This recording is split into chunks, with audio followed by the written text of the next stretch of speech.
Good morning students, it grade 6 chapter 8 body movements के chapter में करवा रही थी आपको। अब इसमें हमें पूरे जो ह्यूमन स्केलेटन है वो देखे थे, क्या क्या फंक्शन है, पार्ट ऑफ स्केलेटन, स्केलेटन के क्या क्या पार्ट्स है। The human skeleton consist of 5 part skulls: backbone, rib cage, limb bones and girdles. The skulls क्या होता है? Skull is the bony structure on the head. It is made of 22 bones. Out of these 8 flat bones from the brain box and cranium which enclose and protect our brain, and 14 bones from the shape of our face. अब इसमें बता रखा है कि 22 bone से हमारे जो brain का मेड हो रखा है, मतलब स्कूल बन रखा है, उसमें जो 14 है which enclose the protect of our brain and 14 from the shape of our face. 14 तो हमारे शेप के पास है, और जो 8 बोन्स है वो पूरे ही इसको बंद कर रखा है, क्लोज हो रखा है. The backbone off spin, the backbone from the main axis of the skeleton. It is made of 33 small ring shaped bones called vertebrae. Yes, these small bones join together to form a strong column known as vertebral column, spine जो बोलते हैं हम. It protect the delicate spine cord. It also gives support to our body.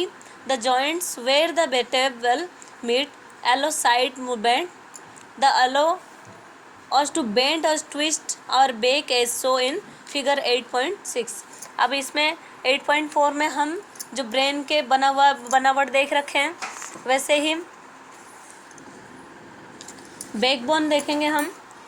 अभी जैसे ये 8.5 and 8.6 बता रखा है, ये बैकबोन है हमारे 8.5 में, और 8.6 में बैकबोन कैसे ये मतलब बेंड होता है, bending movement of the backbone, ये कैसे बेंड हो सकता है वो देख रहे हैं हम. वैसे ही द रिवेज क्या है, रिबकेज क्या है? There are 12 pair of thin and curve bones called the ribs. This bones from ribcage which protect the heart and lungs. अभी ये जो रिबकेज है ये क्या करता है? हमारे प्रोटेक्ट करता है, हार्ट एंड लंग्स को प्रोटेक्ट करता है. All the 12 pair of ribs are joined to the backbone at the back, and the first 10 pair are joined with the chest bone and breast bone in the front of from rib cage. The last 2 pair of rib cage are called floating ribs because they are free at the front end. अब ये हमें बता रखा है कि कैसे rib कोज कैसे होता है, रिब केज ये क्या प्रोटेक्ट करता है, हमारे हार्ट को एंड लंग्स को प्रोटेक्ट करता है. द लाइम्स क्या होता है?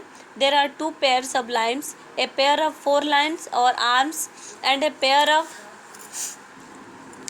देखो ये जो लाइम्स बता रखा है आर्म से, the bones of the arms are joined to the spine by the shoulder, girdles and collar bone. Our upper arm has only 1 bone called humerus. In our lower arms there are 2 bones called radius and ulna. अभी ये हमारे जो ये shoulder कहाँ से? हमारे backbone से joint होके रहता है. Then legs, the bones of legs are joined to the spine of hips girdle.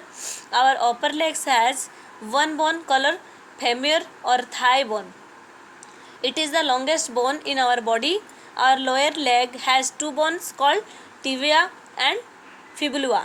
Yes, तो कौन से बोन्स है और किसके साथ जॉइंट हो रखा है ये पता है आपको. द गिडल्स क्या होता है? There are 2 type of girdles, a pair of shoulder girdles and a pair of hip girdles. ये हमारे जो शोल्डर में जॉइंट हो रखा है और ये हिप के साथ जॉइंट हो रखा है. The limbs are not joint directly to the backbone but to the girdles. The arms are joint to the shoulder girdles and the legs are joint to the hip girdles. अभी ये बता रखा है कि किसके साथ क्या जॉइंट हो रखे हैं. Human body and it's movement, human के बॉडी क्या क्या होता है और कैसे मूवमेंट सब होते हैं. Let us start by finding out the movement which are daily marked and they try to move their various part of the body. अब ये कैसे मूव होते हैं इसके बारे में हम पढ़ेंगे जॉइंट क्या होते हैं। Joints bones are joint to each other and different place. The place where two or more bones joint is called joints. Bones are joint by tough flexible band or elastic tissues called ligaments. The ends of bone forming a joint is lined with a layer of tough and elastic tissue called cartilage.